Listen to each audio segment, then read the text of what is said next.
बालकांड कथा प्रारंभ। कौशल प्रदेश, जिसकी स्थापना वैवस्वत मनु ने की थी, पवित्र सरयू नदी के तट पर स्थित है। सुंदर एवं समृद्ध अयोध्या नगरी इस प्रदेश की राजधानी है। वैवस्वत मनु के वंश में अनेक शूरवीर, पराक्रमी, प्रतिभाशाली तथा यशस्वी राजा हुए, जिनमें से राजा दशरथ भी एक थे। राजा दशरथ वेदों के मर्मज्ञ, धर्मप्राण, दयालु, रणकुशल और प्रजापालक थे। उनके राज्य में प्रजा कष्टरहित, सत्यनिष्ठ एवं ईश्वर भक्त थी। उनके राज्य में किसी का किसी के भी प्रति द्वेष भाव का सर्वथा अभाव था।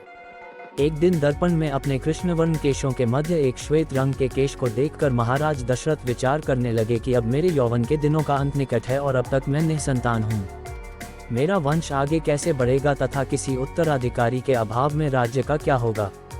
इस प्रकार विचार करके उन्होंने पुत्र प्राप्ति हेतु पुत्रेष्ठी यज्ञ करने का संकल्प किया। अपने कुलगुरु वशिष्ठ जी को बुलाकर उन्होंने अपना मंतव्य बताया तथा यज्ञ के लिए उचित विधान बताने की प्रार्थना की। उनके विचारों को उचित तथा युक्तियुक्त जानकर गुरु वशिष्ठ जी बोले, हे राजन, पुत्रेष्ठी यज्ञ करने से अवश्य ही आपकी मनोकामना पूर्ण होगी, ऐसा मेरा विश्वास है।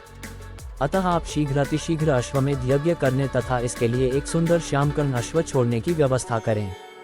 गुरु वशिष्ठ की मंत्रणा के अनुसार शीघ्र ही महाराज दशरथ ने सरयू नदी के उत्तरी तट पर सुसज्जित एवं अत्यंत मनोरम यज्ञशाला का निर्माण करवाया तथा मंत्रियों और सेवकों को सारी व्यवस्था करने की आज्ञा देकर महाराज दशरथ ने रनिवास में जाकर अपनी तीनों रानियों कौशल्या, कैकेयी और सुमित्रा को ये शुभ समाचार सुनाया।